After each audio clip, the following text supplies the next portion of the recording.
বাংলার বুকে আমরা হতে দেব না। এতে আপনারা রাজি আছেন না নাই?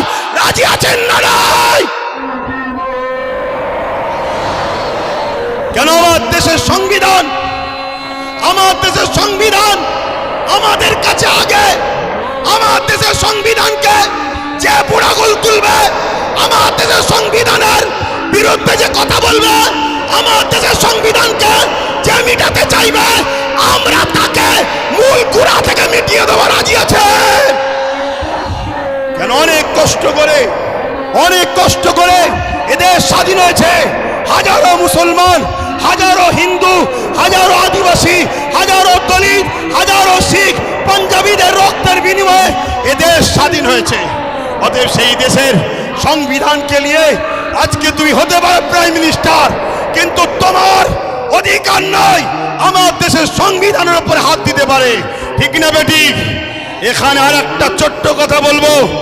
আজ গাড়ি পূজাই করে করে সুলতানে হিন্দের দরবারে যান আপনারা। কি গো, জানতো নাকি? ছোট করে দেবো, টাইম কি হচ্ছে শোনেন। অসুবিধা হচ্ছে আপনাদের? আমি আন্দোলনে নামিনি, নেমেছি যখন ওদের কালো হাতকে ভাঙতে আমরা এসেছি। পারবেন তো নাকি? কথা বলুন, পারবেন তো নাকি?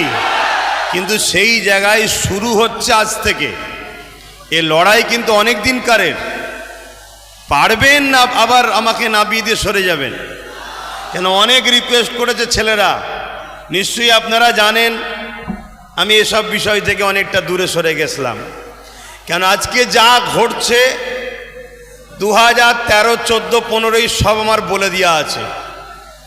সোশ্যাল মিডিয়া খুলবেন, 13, 14 ওয়াজ আমার শুনবেন, সব বলে দেওয়া আছে। আমি সব আল্লাহরে বলে দিয়েছি।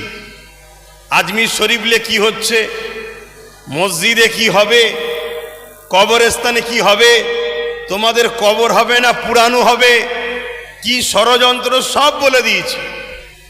তারপরেও কিন্তু আহলে সুন্নাত ওয়াল জামাতের রাজ্য জুড়ে যারা নেতৃত্ব আছেন, বিশেষ করে আওলাদে আল্লামা বাইজিদ আমিন ভাই অনেক রিকোয়েস্ট করছে, ভাই 2-4টে মানুষের জন্য মন খারাপ করলে হবে না, আপনাকে নাপতে হবে।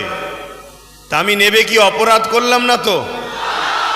আজকে 6 ডিসেম্বর, এই দিন আমাদের ঐতিহাসিক বাবরি মসজিদ গেছে।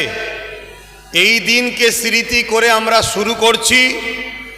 ইনশাআল্লাহ ততদিন পর্যন্ত আমরা এই প্রতিবাদ ছোট বড় করে চালিয়ে যাব, যতদিন না আমরা আমাদের বাবরি মসজিদকে ফিরে পাবো। রাজি কারা আছে হাত তুলে দেখান।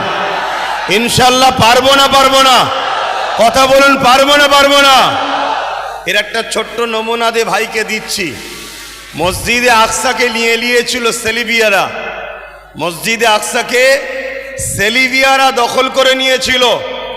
9 বছরের সালাউদ্দিন আইবি বলেছিল, ইনশাআল্লাহ এই মসজিদে আকসা আমি উদ্ধার করব এবং সেখানে একটা সুন্দর মেহরাব লিজে লাগাবো। ইনশাআল্লাহ সালাউদ্দিন আইবির দ্বারাই ওই মসজিদে আকসা একদিন উদ্ধার হয়েছে। তা আমরাও যদি ইমানি বিশ্বাস নিয়ে মহান সৃষ্টিকর্তার উপরে ভরসা রেখে আগাই এবং সততা নাই সত্যের পক্ষে আগায় এবং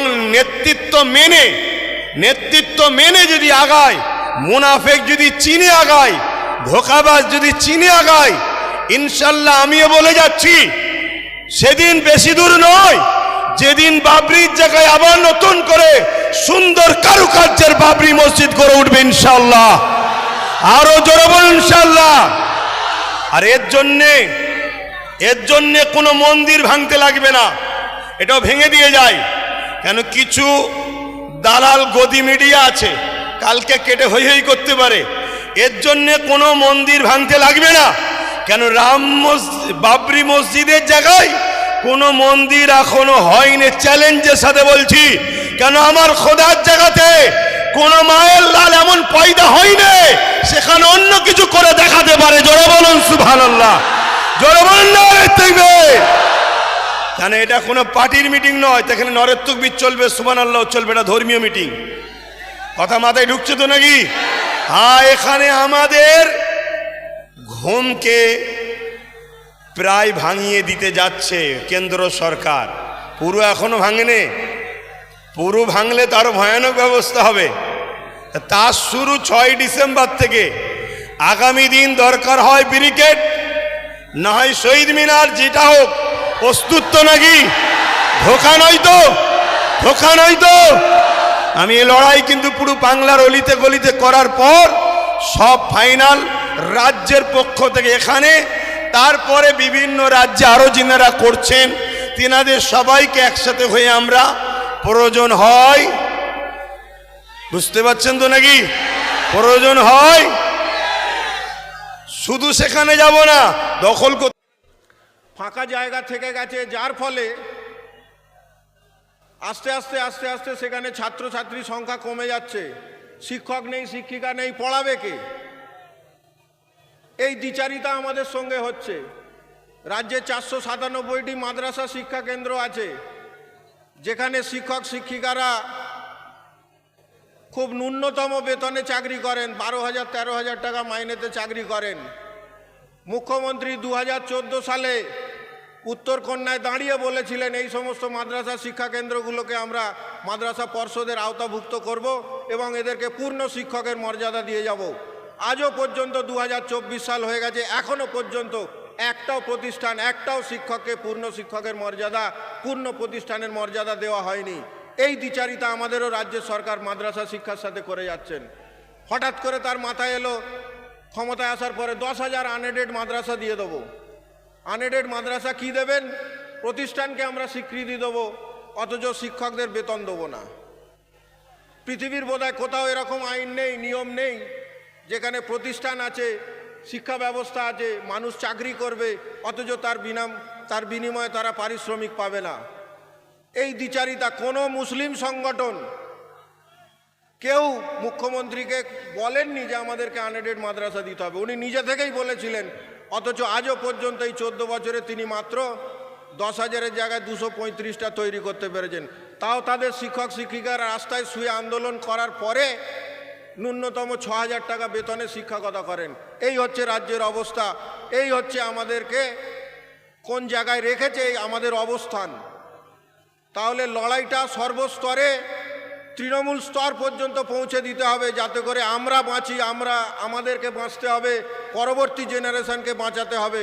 পরবর্তী প্রজন্মকে যদি আপনি সঠিক রাস্তায় পরিচালিত করতে না পারেন, আমরা অচিরে ধ্বংস হয়ে যাব। এই ধ্বংসের হাত থেকে এই সমাজকে বাঁচাতে হবে, এই কমিউনিটিকে বাঁচাতে হবে। তার জন্য আমাদের লড়াই জারি থাকবে।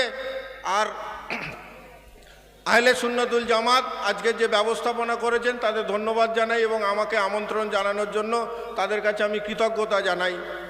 এই আন্দোলন লড়াই চলবে।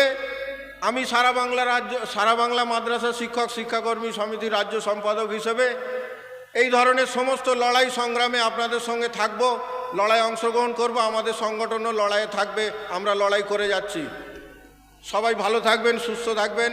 আগামী দিনে লড়াইয়ের ময়দানে দেখা হবে। প্রত্যেকে লড়াইয়ের